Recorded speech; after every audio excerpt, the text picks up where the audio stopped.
Oke, selamat datang. Di pembahasan kali ini, kita akan kupas tuntas sebuah pergeseran pola pikir yang krusial banget yang harus dilakukan oleh para pelaku UMKM di Indonesia kalau mau sukses dan naik kelas.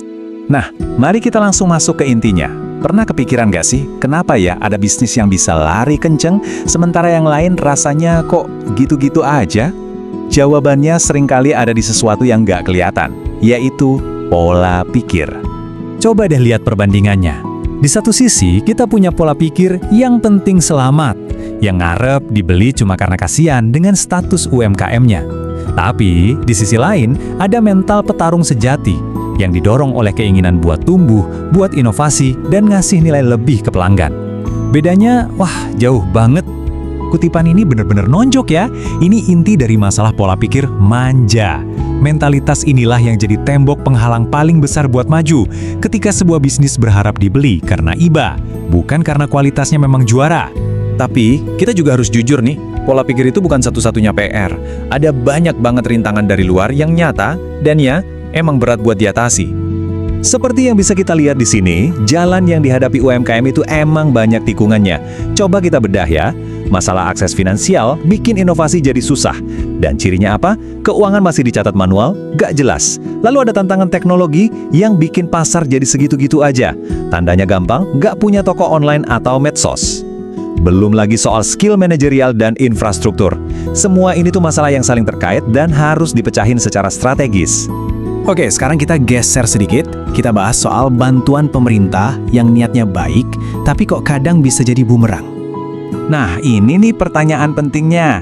Apakah bantuan itu beneran jadi uluran tangan yang memberdayakan, atau justru malah jadi belenggu emas yang bikin kita jadi manja dan tergantung? Perbandingannya di sini jelas banget kan? Bantuan yang fokusnya ke pembinaan dan inkubasi, itu yang bisa ngebentuk mental petarung yang mandiri. Sebaliknya, kalau cuma dikasih modal langsung tanpa pendampingan, risikonya gede banget. Bisa-bisa malah jadi ketergantungan.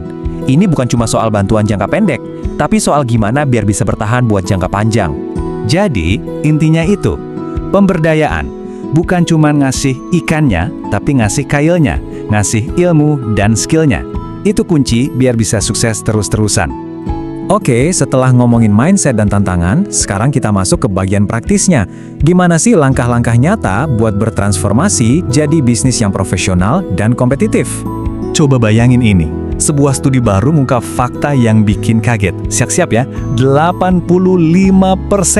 Sebanyak itu produk UMKM yang rasanya mungkin enak banget, tapi gagal total cuma gara-gara kemasannya jelek dan gak menarik. Ini bukan cuma angka, ini wake up call. Proses kurasi ini ibaratnya pada jalan yang super jelas. Mulai dari identifikasi potensi, lanjut penilaian kemasan, sampai intervensi buat desain ulang. Dan yang paling penting, legalisasi dan digitalisasi. Tiap langkah ini tujuannya satu, ngubah produk dari yang tadinya jajaran pasar jadi produk profesional yang siap tempur. Ini bukan lagi soal bungkus, ini soal membangun kepercayaan. Dan hasilnya, nggak main-main. UMKM yang ngikutin proses ini, penjualannya bisa naik sampai 30% cuma dalam 3 bulan.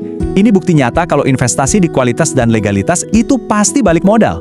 Di zaman sekarang, branding digital itu udah harga mati. Bukan cuma soal logo yang keren, seperti yang kita lihat di sini, kuncinya ada di konsistensi visual, interaksi aktif sama pelanggan, sampai kolaborasi dengan influencer.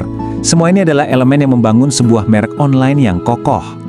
Tapi, branding yang keren itu baru langkah awal. Magicnya itu terjadi waktu kita mulai paham cara kerja otak konsumen. Ini soal menciptakan rasa urgensi. Waktu pelanggan merasa produknya terbatas atau diskonnya cuma sebentar, otak mereka langsung ngasih sinyal awas nanti kehabisan. Rasa takut ketinggalan atau FOMO ini, wah, salah satu pemicu paling kuat buat orang langsung beli. Trik psikologis ini cerdas banget. Kita pajang harga asli yang lebih mahal, terus kita coret dan kasih harga diskon. Seketika, di mata pembeli, harga diskon itu kelihatan seperti deal yang luar biasa bagus dan gak boleh dilewatkan. Oke, sekarang kita coba lihat lebih jauh ke depan. Seperti apa sih wujud evolusi dari sebuah UMKM petarung yang modern dan tangguh? Ini dia, masa depan itu bukan cuma soal digital, tapi juga hijau, alias sustainable. Dan faktanya, baru 5% UMKM yang udah mikirin ini. Artinya apa? Ini peluang emas. Siapa yang duluan, dia yang bisa jadi pembeda dan punya keunggulan baru di pasar. Matris ini nunjukin perjalanannya dengan sangat baik.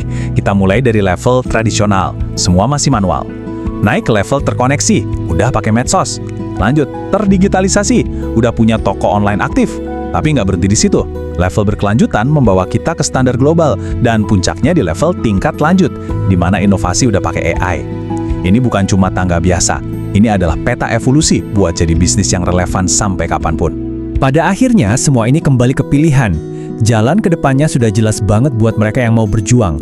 Pertanyaannya bukan lagi gimana caranya, tapi kapan Anda akan memulai?